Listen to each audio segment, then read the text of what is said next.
Well, hello, everyone. Thank you for joining Caroline Ferguson's PhD dissertation defense and presentation. My name is Pam Matson. I'm a professor in Earth System Science, and I'm the outside chair of her dissertation committee, and I will be moderating this presentation session.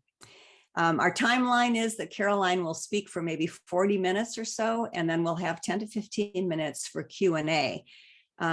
The Q&A process is this, please submit your questions for Caroline using the Zoom Q&A panel. And then if your question is selected, if we have time for your question, I'll invite you to unmute yourself and to ask it directly yourself. If you prefer me to read your question, I'm happy to do so. Just click the anonymous checkbox when you submit your question. So thank you for that. After the Q&A, we'll turn it back to Caroline for a few minutes for acknowledgements, and then her dissertation committee will go into a 2-hour closed session.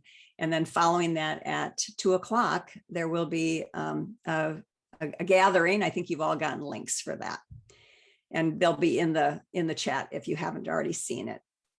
So again, welcome. Thank you so much for being here.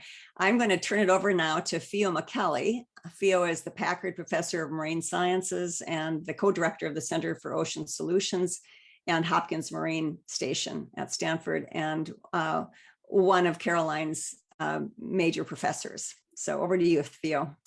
Thank you so much, Pam, and hello, everyone. I have the privilege of being part of Caroline Ferguson advising team, and I'm thrilled to introduce her for her dissertation presentation today. Caroline received her undergraduate degree in human biology and master's in Earth System Science from Stanford. Then she worked for 2 years as a project manager at a sustainable seafood nonprofit called Fishwise, and then she came back to Stanford for her PhD. Caroline, now simply put, is just an extraordinary scholar, teacher, mentor, colleague, and collaborator. She has done so much and so well over the past years. And I can't think of a better introduction than just a brief summary of her many accomplishments and contributions. I think you will agree with me that this summary speaks for itself about her accomplishment. Caroline has published extensively and broadly, both in peer-reviewed scientific journals, as well as for practitioners and general audiences. She has over a dozen papers out. She has taught in many courses, both at Stanford and in other venues. At Stanford, she has taught the social ocean, American empire and the Pacific, topics in international justice, rights and environment, field seminars in Palau and Galapagos. At California State University, Monterey Bay, she taught social science research methods, and also she's developed and taught the decolonizing social science research that she developed and taught with colleagues in Palau. She has received over 15 awards and fellowships during her PhD, including several honors. For example, she was awarded the Community Impact Award in 2019. And last year, she co-founded the nonprofit Allies for Micronesia project with fellow E-IPER student Autumn Bordner. Finally, she served in numerous committees, E-IPER Diversity, Equity and Inclusion Committee, Field Research Restart, COVID-19 Policy, and many more. She will be starting a postdoc at University of California, Santa Barbara this fall, working with the Sustainable Fisheries Group and Waite Institute, applying the framework she has developed for her PhD more broadly in other geographies. She has worked in a range of really important topics and timely topics that include small-scale fisheries and aquaculture, seafood trade, gender and intersectionality, equity, food sovereignty, and food and nutritional security. So without further ado, I'm going to turn the stage over to Caroline, who presents some of her key contributions in these areas of inquiry. So please join me for a warm welcome to Caroline Ferguson presentation. Thank you for that introduction, Theo. And thank you, Pam, for welcoming everyone. I'm really honored and excited to stand here today. I have my family in the room in front of me. So if you see me looking off camera or hear some of the peanut gallery, that's what's going on there. But without further ado, if my screen share works properly, I'll be presenting 3 of my 4 dissertation chapters today on lessons from Palau on equitable and sustainable fisheries management. Before I begin, I want to acknowledge that I'm presenting from Chumash land, and I also want to acknowledge the lands, waters, and people of Palau where this research was conducted. So for those of you unfamiliar, Palau is a sovereign nation in the North Pacific in the Micronesia region of Oceania. It's shown here in red text, and on the right is a zoomed in map of Palau, and my 3 field sites are shown in dark green. So Nar Alang State, Nardmau State, and Nesar State. Each of these states is ranging in population from 150 to 400 people. So we're talking about really small, close-knit communities, and each of them with a high dependence on natural resources for their food, for their livelihoods, and for their cultural practices. They are somewhat environmentally distinct from one another. Nar Alang and Nardmau are both part of the large lagoonal area of the west coast of Palau, known for very abundant coral reef and seagrass beds. And then Nesar State on the east coast is much more exposed to the outer ocean. So Palau is really an ideal place to study ocean management. For one, it has a vast ocean territory. So relative to its landmass, which is about the size of Philadelphia, and its population, which is smaller than my hometown of West Memphis, Arkansas, at 17,000 people, they control an ocean area the size of France. They also have a high dependence on fisheries and high participation in fisheries. So as of our survey last summer, we found that 80% of Palauans had done some kind of fishing in the past year, and most Palauans had been fishing within the last month. Palau is known as a global leader in marine conservation. So I first became interested in Palau back in 2013 when I learned it was to be home to one of the world's largest marine protected areas. And this is possible in part because of the complex fisheries management system that evolved over centuries among indigenous Palauans. 300 years ago, Palau was colonized for the first time, first by Spain, then Germany, then Japan, and finally by the United States. And over these 300 years of colonization, this rich traditional system has been interrupted. The system was highly decentralized and relied on enforcement by local chiefs. And colonization centralized that government and interrupted it in several other ways as well that we'll explore in the dissertation today. But post-independence in 1996, Palau has made real efforts to reassert indigenous management systems, indigenous values, and indigenous fishing practices. With this list of great reasons to study fisheries in Palau, I'm not the first person to think that this is a good idea. Palau is really saturated, you might say, with marine biologists and fisheries researchers, but they all kind of have overlooked this one crucial element, I think, which is the role that women play in fisheries. The first sort of foreign marine biologist to come to Palau and speak with fishermen to really understand their body of knowledge was Bob Johannes, who was an Australian marine biologist. In 1981, wrote this seminal book, Words of the Lagoon. And in a footnote on page 3, Dr. Johannes said, "I twice interviewed women concerning their knowledge of the biology of gleaned species, but was unable to elicit much information. I suspect this was just bad luck and that more sustained efforts in this direction would have proven rewarding. Reef gleaning is a widespread subsistence activity in the tropical Pacific, yet it has received very little attention." So I thought with my dissertation, I would give gleaning the attention it deserves and speak with women to understand their knowledge and practices of marine environments. So what is gleaning? A brief definition, if you look at the photo on the slide, this is Adara gleaning using a zaru, a little basket. She's collecting sea cucumbers. She's out on foot at low tide in the seagrass beds, bending over and collecting by hand. She'll carry this basket with her to the port and unload and either consume her catch, share it with friends and family, or sell it. This is still by far the most common way to collect sea cucumbers in Palau. Today, 87% of sea cucumber gleaners are women. So it's very much a women's dominated activity. And again, as I'll get into later in the talk, it's done for food and commercial purposes. So with this dissertation, I'll be busting some myths. The first one hopefully has already been busted, which is this idea that women don't fish. But we'll also be looking at this idea that fishing communities are homogenous, that blue growth, right, development in the ocean space supports economic development for all people in the community, that poor fishers are vulnerable and disempowered, that commodity fisheries will inevitably collapse, And the Pacific communities need Western scientists to tell them how to manage their fisheries. I'll be busting these myths in 3 chapters today, 3 of the 4 chapters of my dissertation, and I've used the same methodology for each. So everything I'll be presenting today is based on 10 months of fieldwork over the last 3 years. It amounts to 62 interviews with fishers, gleaners, rangers, scientists, and traditional leaders, 205 surveys in the 3 communities I showed in dark green on gleaning and on the sea cucumber trade, ethnographic work, including participant observations of gleaning, so going out gleaning with women and their families, a document review of primary and secondary literature on sea cucumber fisheries and fisheries management in Palau.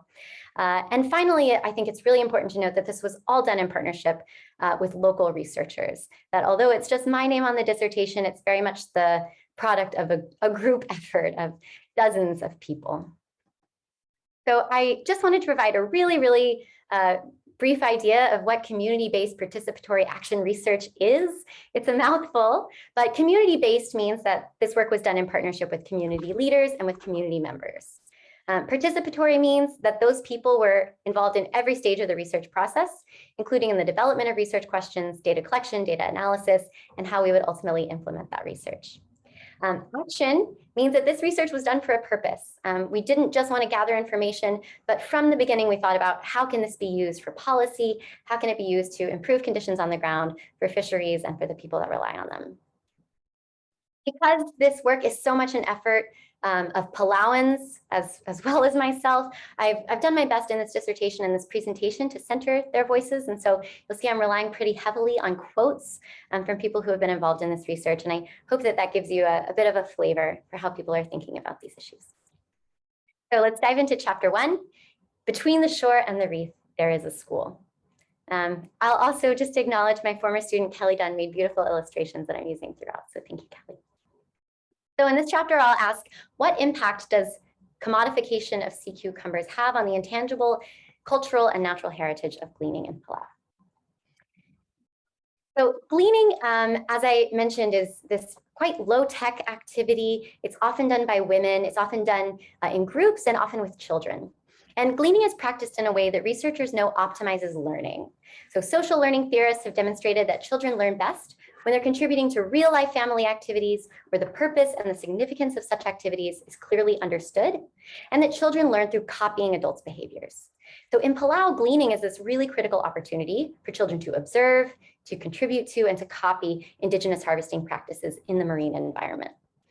Through gleaning, Palauan children are not only learning about the biology and the ecology of the nearshore areas, but they're also learning to view themselves as members of a web of actors, as one Palauan put it.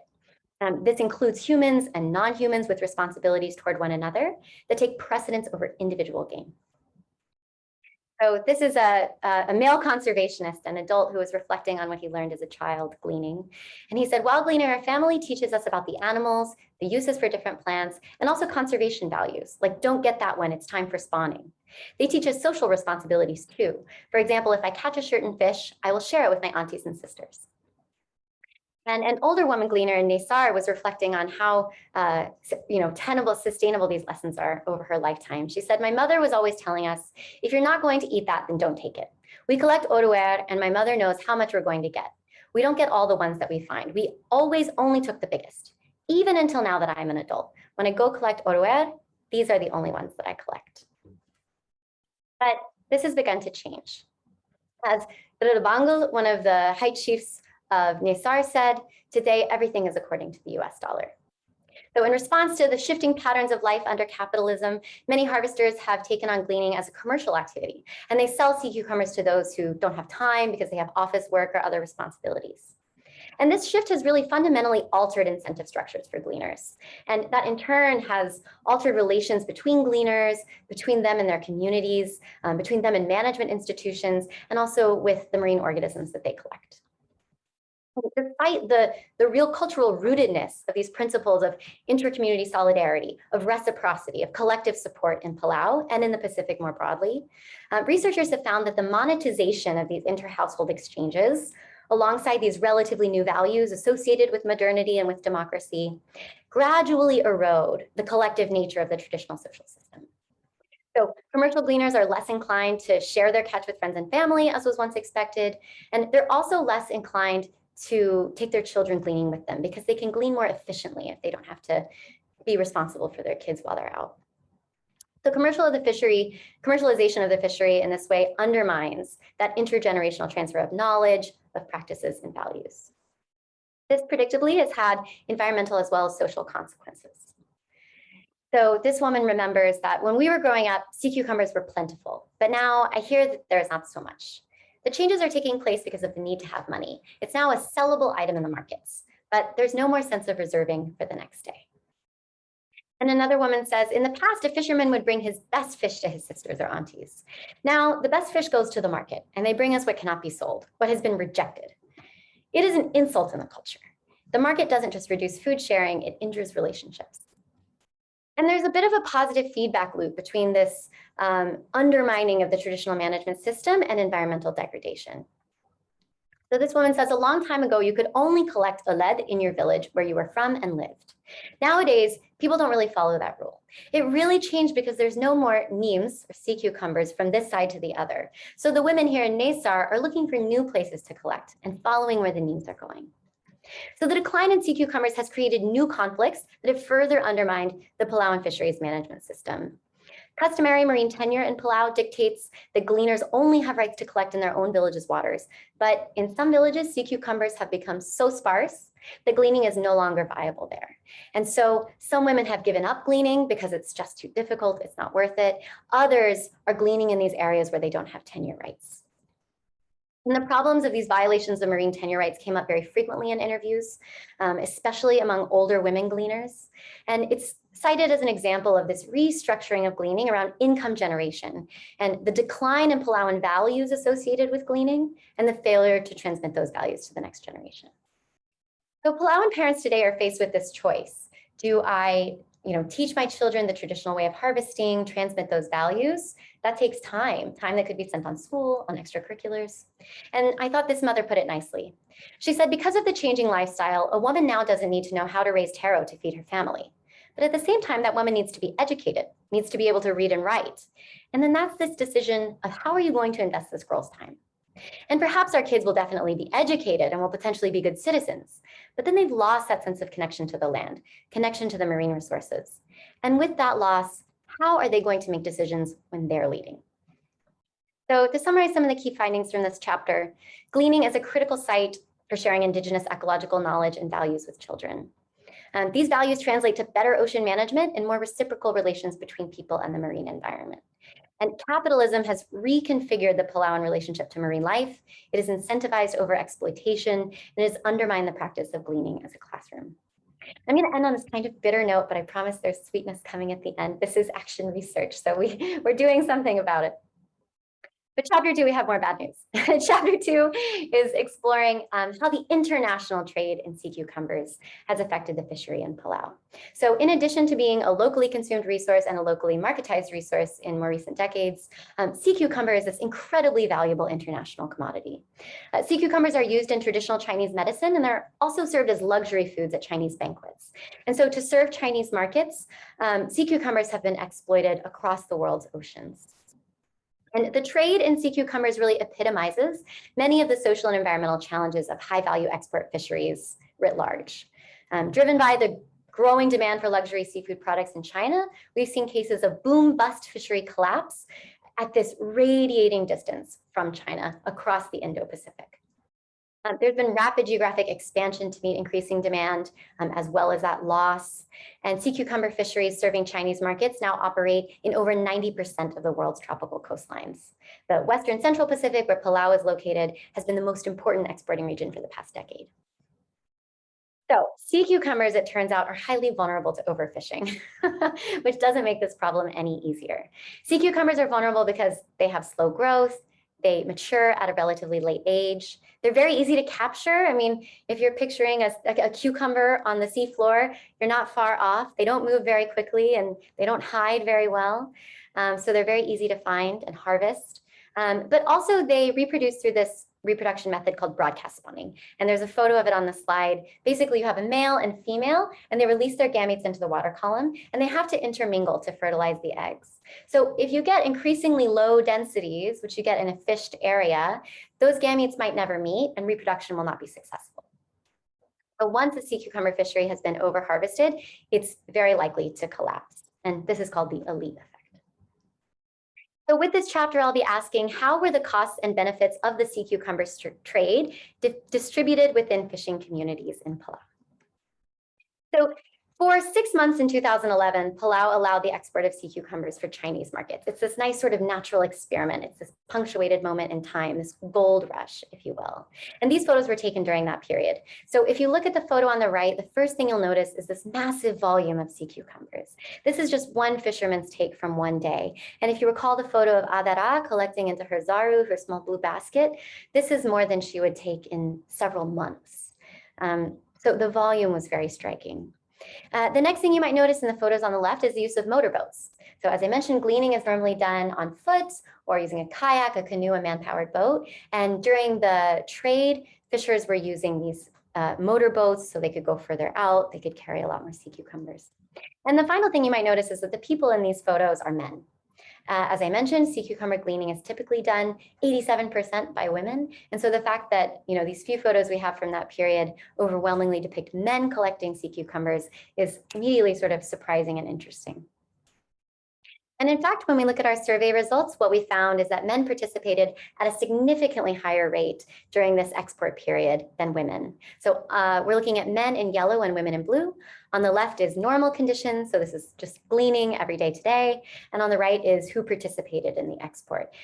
Women participate significantly more under normal conditions, and men participate significantly more under export conditions. And one woman from the community said, "It was the men, not the women. I remember sitting there asking the men in our community, 'Excuse me, it belongs to the women. Why are you encroaching?' It's about money. It's not about the people or the culture. It's really just about money." So I wanted to know, there was this overwhelming consensus, and then we had the quantitative data to show that men participated more, but why and how? And I found that motorboats really were this critical technology during this period. So motorboats allow access to deeper waters further offshore. And because gleaners are normally walking in on foot, collecting in these very nearshore waters, those are really unfished areas. And so they're more abundant. That's also where you find larger individuals. And it's also home to one species in particular that's very large and one of the most lucrative that's only found in deeper waters. Can also use to store large volumes of sea cucumbers. So a motorboat can carry as much as you can fit on it, basically, whereas I can only carry in my arms the weight that I can support. So you were able to stay out and collect all day long. And motorboats, it turns out, are owned almost exclusively by men. Access to motorboats is controlled by men. But motorboats also enabled this other kind of access, which is this really valuable knowledge. So this fisherman recalled the guys that made the big bucks were the real fishermen. They can stay down there 10 minutes, they have like 10 buckets, they're faster and they have more air to stay down and collect. So gleaning is done by both boys and girls from a very young age in Palau, but around puberty, boys stop going gleaning with their female relatives and start going fishing with their male relatives. And that's where they learn to free dive, to do these long breath holds. And that's also where they learn about the ecology of these deeper water habitats. So even though they're not targeting sea cucumbers, they see them incidentally, they know where to find them.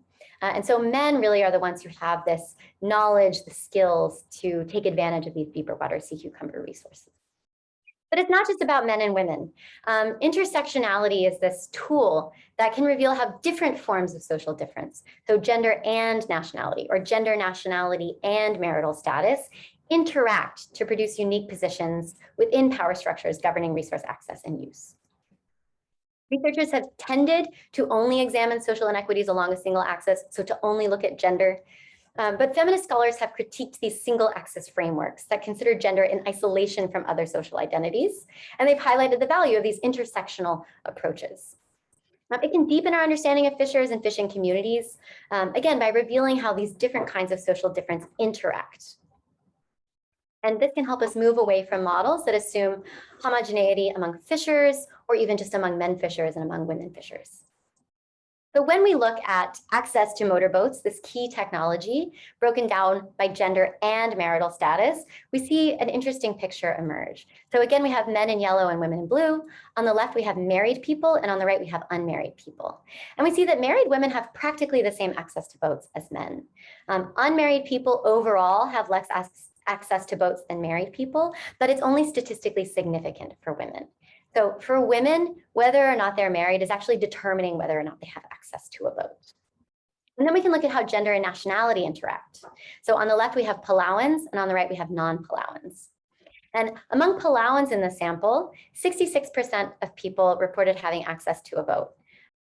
And we see that for men, it is significantly more than women. But among non-Palauans, surprisingly, women actually report more access to votes than men. And this would have been muddied if we had only looked at gender, right? It turns out marital status is coming to play again here because the women who have access to votes are all women who are married to Palauan men. So we have to look at these intersections to really appreciate and understand who are the most vulnerable groups, who might need the most support, and who might be left out by only looking at one kind of identity. So predictably, this led to social and environmental harms. As one local gleaner said, they totally wiped them out and fast. This graph is from a report conducted by the Palau International Coral Reef Center in 2012, right after the trade closed. And they found an 88% decline in mean densities of target species in harvested areas in Nargao State. Unfortunately, some of our monitoring that we've done since this report has shown very little recovery outside of protected areas. So we have seen collapse of some fisheries and a need to address that collapse in innovative ways, which I'll get to. In other areas, they have started to recover through local efforts. So I wanted to know who's bearing this cost, right? If we know that it was mainly men, it was mainly married people that benefited from the trade, who's bearing the burden of this environmental degradation? And it doesn't take long to think, well, the men who entered the fishery during this export period overwhelmingly report that they're no longer collecting sea cucumbers. They did it as this one-off money-making opportunity. But these women gleaners who rely on the resource for their food and for their livelihoods, they're the ones who are having to go out further, stay out longer, work harder to get fewer sea cucumbers. They're really the ones bearing this burden. One woman said, gleaning was such an important part of women's lives in this community, and now it's gone. It feels like a part of your life was taken away. Another woman said, gleaning is part of who we are, and I don't want to lose that. We are losing our identity.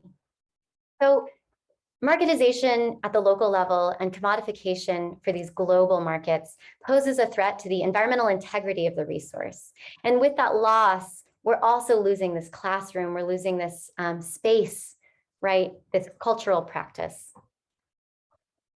So some of the key findings from this chapter are that fishing communities are not homogeneous, that fisheries policies do not impact all fishing community members equally, and we have to consider these intersectional dimensions. Failure to account for the intersections of identity can lead to the unintended exclusion of the most vulnerable groups and risks entrenching inequities in fishing communities. And finally, while increased connectivity through trade has the potential to deliver economic development, it also poses sustainability and equity challenges and should be approached with great caution. Chapter 3. So in chapter 3, we're going to start looking at how Palauans have responded to these threats. Seafood has been this major trade commodity for centuries, even in Palau, but the current geographic scale and speed of the seafood trade are unprecedented.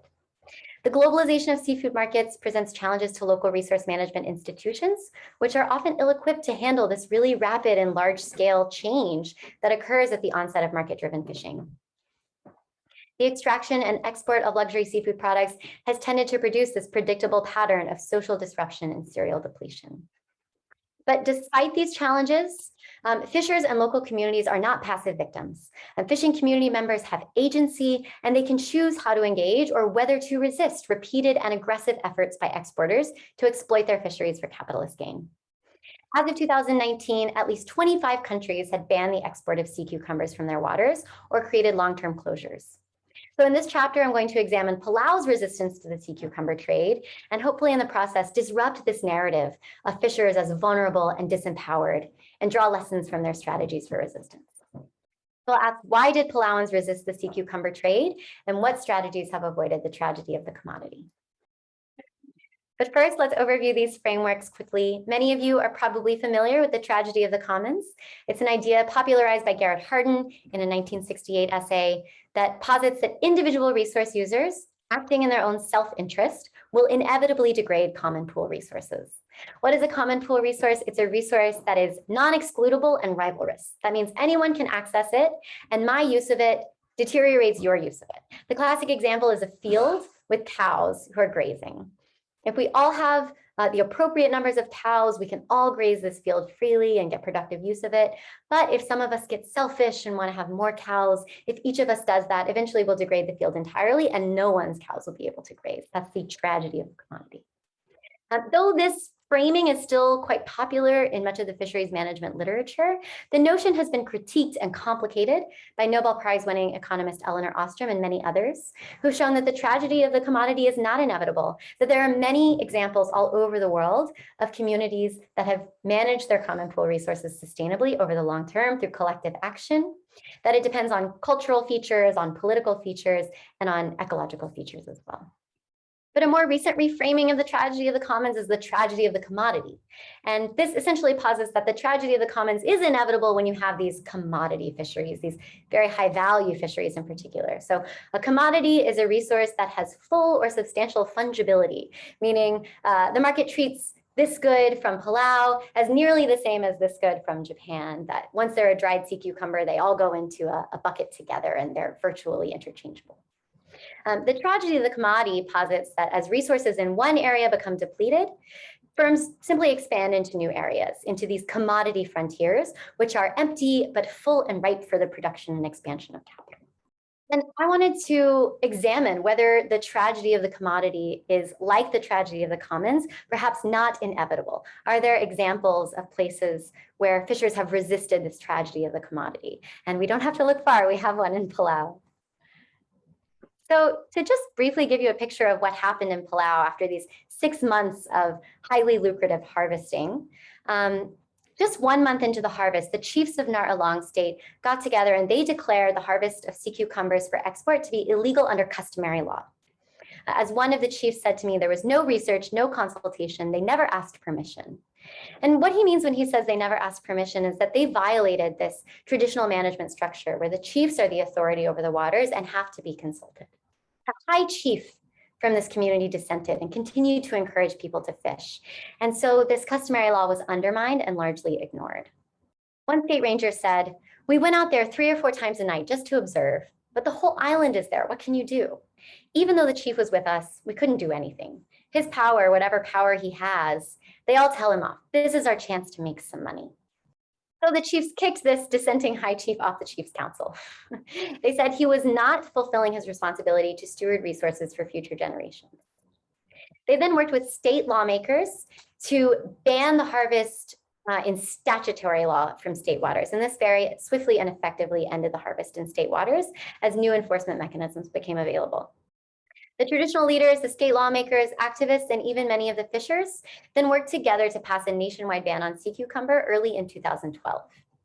This ban remains in place today and has even been expanded. Today, it's illegal to export any marine species from Palau for any reason. And it's not just Palau. As I mentioned, there are 25 countries to date that have banned the harvest of sea cucumbers for the purpose of export from their waters. And particularly in the Micronesia region of the Pacific, we've seen examples of this assertion of local values and local needs over these international markets. This quote is from an op-ed written in Ponape, a neighboring island to Palau, in 2016 about the sea cucumber trade there. He says all over the Pacific, there are examples of how outside companies have come in and single-handedly pillaged the sea cucumber resource of an island and flown off with their millions of dollars in profit, leaving the island with pennies on the dollar on the value of the resource. Has this foreign company ever helped a community when it was in need? Is this company planning to stick around after all the sea cucumbers are gone? So what we found in examining the documents and in speaking with people who were involved in this case was that the community members who struggled against the sea cucumber trade were struggling against external interests, this environmental degradation and social disruption. But they were also struggling for indigenous values, resource autonomy, and self-determination, which has been so hard won in many of these decolonizing Pacific nations. Some of the key findings from this chapter are that fishers have agency, they have strongly held non-economic values, and that they can successfully resist unwanted influence by powerful international economic actors. That resistance to the high-value seafood trade is tied to the broader goals of self-determination and the assertion of indigenous values, but that this is not a given, right? We've seen already in chapters 1 and 2 how these traditional systems, these traditional values have been undermined. And so educating youth and maintaining legal recognition of Indigenous values and governance structures will be critical to future success. I find this case very inspiring because in challenging the sea cucumber trade, fishers are really challenging the very underpinnings of globalization, capitalization, and commodification of their natural resources. So let's revisit some of the myths that we've busted in these 3 chapters. First, that women don't fish. Well, we know that really women tend to fish differently than men. And if we're to understand the totality of how people use the ocean and the knowledge that people have of the ocean, we can't only be talking to one type of person. We have to also bring women to the table.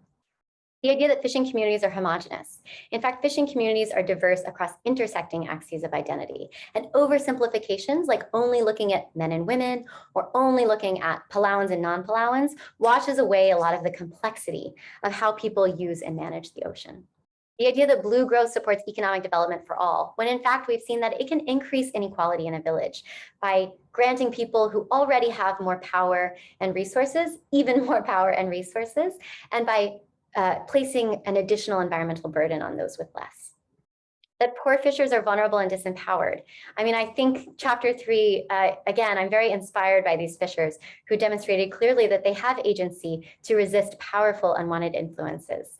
That commodity fisheries will inevitably collapse. Commodity fisheries are in fact at high risk of collapse. And in some places in Palau, we see collapsed fisheries, but it's not inevitable. And in many other communities, collapse was averted.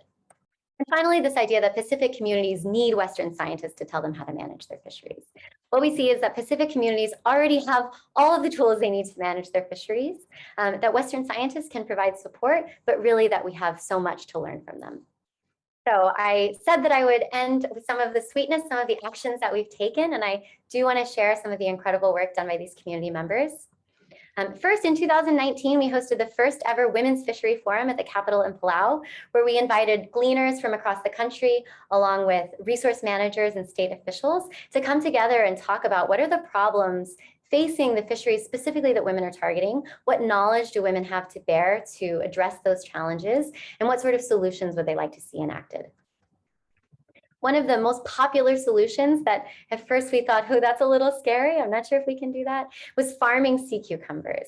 But I'm happy to report that as of this summer, we have planted over 40,000 sea cucumber juveniles in these depleted areas in Palau. Who knew that sea cucumber babies could be so adorable? And at last year's forum, we were able to share some of this success and to develop a monitoring program. So in addition to planting sea cucumbers, we've also trained gleaners, as well as over 50 youth, Palauan youth, to monitor the success of this planting and also to monitor sea cucumbers in their local areas. Most recently, I just finished teaching decolonizing environmental social science research to 5 incredible young women in Palau so that they can be the ones now to carry this on, to be conducting interviews and surveys of their own design in their own communities, so that as I'm stepping back with my dissertation, this work will continue. I will pause there, I believe, and accept questions. Thank you. That's right. Thank you. Wonderful job. Sure, everyone is applauding in their own homes or in their own offices at this moment. So I would invite everyone to ask questions, and Caroline will answer them. The way you ask questions is to type them into the Q&A screen, and I see that we have one right now. So Steve Monosmith, please join us and ask. So Carolyn, first of all, excellent talk, really cool stuff. Hopefully we'll see you in Palau in a few weeks. I will make one suggestion. I think you should consider putting this together as a book, like with UC Press, rather than just little papers. I think it's kind of the update to Songs of the Lagoon. Be very nice. Oh, anyway, thank you. Had to do with a little bit of my reaction to your comment about science. And I would think that, I think the question is, how do you think the capacity for adapting to rapid climate change, which is something that Palauans in their long history with the ocean haven't seen? There's a place that seems like where science could really be useful. And I would hope that instead of being Western science, it's everybody's science, which I think is kind of the view of the way things Yim is trying to do with Pickrick. So I think I'd be curious to hear how do you see this happening? How do we do this in moving forward future. So we're not doing colonial science, but rather, science with involving everybody. No, thank you so much for that question, Stephen, and for your kind comments about my book. I agree with what you said, that it can all be science. I think that especially for these new challenges, like rapid climate change, we need all sources of knowledge that we have. And I think that these societies have adapted to climatic changes in the past, to severe weather conditions. A lot of that knowledge can likely be brought to bear, but absolutely we should be bringing every tool to the table. And I don't think there's any reason we can't, braid together, as Robin Wall Kimmerer says, the traditional or the indigenous and the Western scientific knowledge. And again, to your point, I mean, Yim is someone who is a Palauan, he's indigenous, and he's a PhD in Western science. So they're not mutually exclusive either. And I think we really need to be listening to experts from all of those domains and centering those local voices. Thanks. Great, thank you. We have other questions. I will read one anonymous one. Were there any major differences that you saw among the 3 study sites that you worked in? Thank you for that. The one major difference that I didn't talk much about for the sake of time is that Nisar State, the one on the East Coast, barely participated in the trade. And that's because it's quite a long drive from Nisar to the port of Nardmau, which is where the exporters were purchasing sea cucumbers, and a lot of people didn't have a way to transport things successfully, or simply didn't think it was worth the gas money, which in the beginning it wasn't.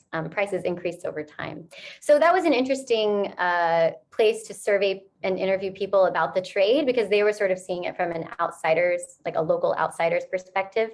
They saw it as very destructive. They were the most likely to oppose reopening the trade, right? They saw virtually no benefits from it. I'd say that was the main difference. Okay, great, thank you. Let's see, Colette Wabnitz has a question. Colette, go ahead. Hi, Carolyn. Thank you so much for a really excellent presentation on, as I was saying in my message, a really inspiring research. I wanted to know a little bit more, because chapter 1 and 2 focused quite strongly on the role of women in gleaning and this local commoditization, so to speak. I wanted to know a little bit more in your chapter 3, what role women played in bringing about this decision-making of avoiding the tragedy of the commodity. So whilst at high levels, it was the chiefs that took that decision, I just wanted to know what role women played, because I'm sure they did. So I'm just curious to know a little bit more about that. Thank you. Yeah, thank you, Colette. That's a great question. And in a lot of the literature on Indigenous social movements, environmental social movements, there is a focus on the role of women, because women tend to be the leaders of these movements.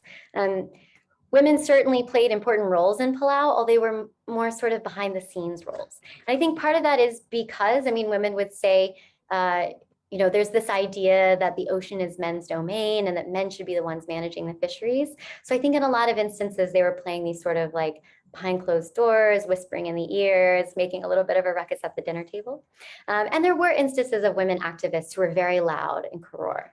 But I think because the male chiefs are really the ones today with power for a lot of reasons, including history of patriarchal societies colonizing Palau, the male chiefs were at the forefront of a lot of the ban of the sea cucumber trade in this instance. So I think women played a role that's difficult to access through these research methods, and that maybe a different approach would have uncovered more of a prominence of the role of women.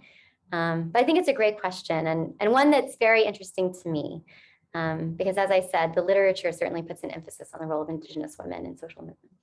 Great, thank you. Let me follow up on that question a little bit, because you made the point that governance is so important, and that this governance system worked in this case, although it took a while and they lost a lot in the midst of it. It did work.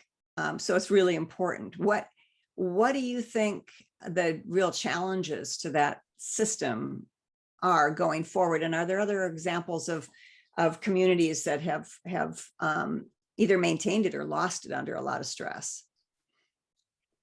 Yeah, thank you for that question, Pam. So in the written part of chapter 3, it's actually a comparative case study, Palau, Pohnpei, and Yap. And that reveals a lot of those kind of nuances between the different governance structures that I couldn't get into in a short presentation. What we've seen in Pohnpei, which is the case where they've been trying to ban, I mean, right now it's banned, but it's been contentious for several years now, is that many of the chiefs have been corrupted, right? They've been bought off by the exporters. They've kind of shirked these responsibilities. In some instances, after like literally taking a trip to China with the export, I mean, pretty overt ways.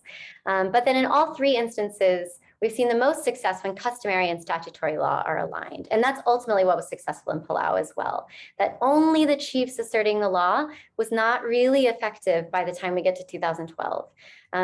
And only having state law might prove to be ineffective without the support of traditional leaders. So the best that we can maintain the recognition, the legal statutory recognition of traditional governance structures, the better. I think that's one big takeaway from those case studies. Yeah, thank you. That makes a lot of sense. Let's see, I have at least one more question here. And this is, I will read. As a traditional STEM researcher, we sadly don't often consider the societal context of our work and get tunnel vision with our measurements. Based on your experience, how do we avoid parachute science?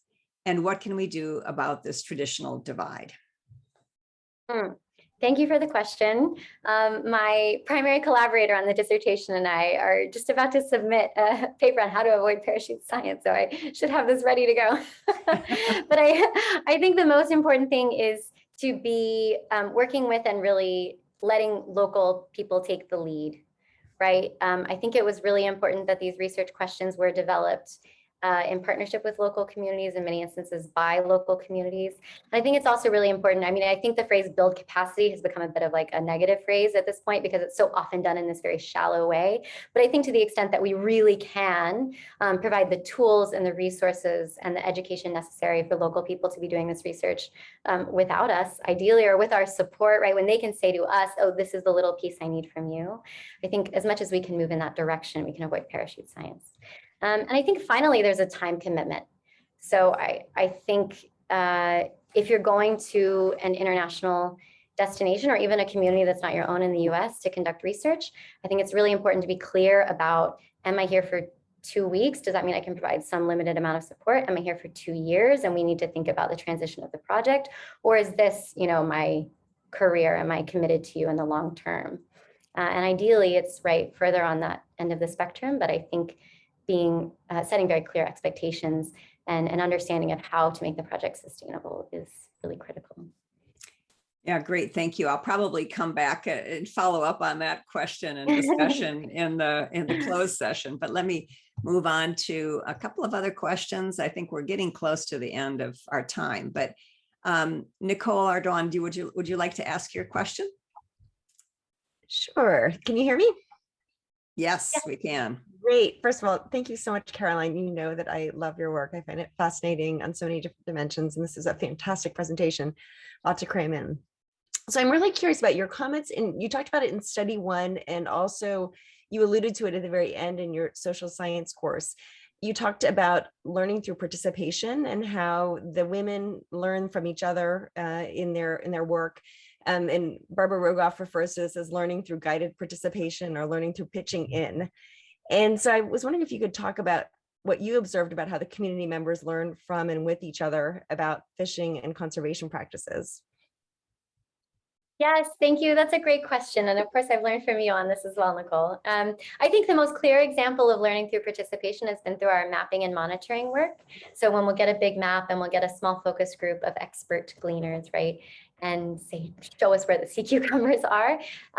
They'll challenge each other and discuss and debate and learn from each other, as you're saying, about where sea cucumbers used to be, especially when we have a mixed age group. Younger gleaners are learning from the older gleaners. And when we go out on the water to monitor, right, I've seen the youth who are being trained in monitoring learn how to actually find them and to identify the different species that they were maybe less familiar or less comfortable with.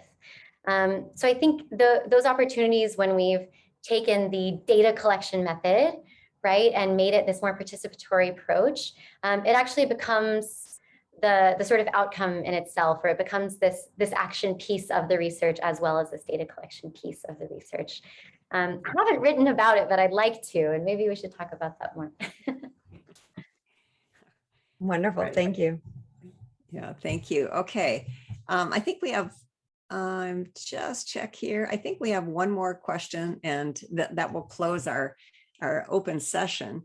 And an anonymous attendee asks, what do you plan to do in the future to continue this research? Thank you for the question. Well, I should say, as I mentioned, I'm still working with the Abeele Society on this work. We just delivered a presentation to the national government last week about a gender survey we did to understand how men and women use resources across the country. We're collaborating on an Our Oceans event addressing equity in ocean management in Palau. But I'm very excited, as Theo mentioned in the introduction, to be starting a postdoc at UC Santa Barbara in the fall, where I'll be looking at a lot of these same questions about equity and inclusion, gender, and intersectionality in the 9 island nations that they partner with in their work. So hopefully geographically broadening this a little and understanding some of those nuances of how does the cultural and political context shape these questions as well. Great, thank you. That is a wonderful answer there. And it'll be very interesting to see your next steps on that. Well, with that, let me turn it back to you for your acknowledgements. And we'll then, thank you and move on. So I guess back to you, Carolyn. Thank you, Pam. I could spend an hour on acknowledgements, and if you read my dissertation, I do spend many pages on it, but I'll quickly run down the list. First, my collaborator and mentor, Auntie Anne Singeo. She, from the very beginning, was central to all of this work. She facilitated all of the relationships in community. She is this force of energy. She knows what is right and what is wrong, and also listens, and is such a passionate educator. I don't have enough words to say about Anne Singeo. I'm so grateful to her. This dissertation would not have been possible. Also to Sure Bells, the Abeele Society staff, and the campers of Camp Abeele. This organization, everyone involved in it, was essential to this research and taught me so much about community organizing, about educating, about listening, and about sea cucumbers. Of course, I want to thank my co-advisors, Bill Durham and Fiorenza Micheli. I often tell people when they're applying to grad school that the most important thing is your advisor.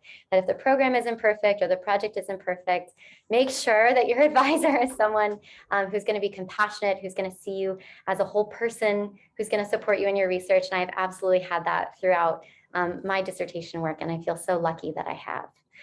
To my other committee members, Bob Richmond, Krish Seetah, and Pam Matson, who's chaired today.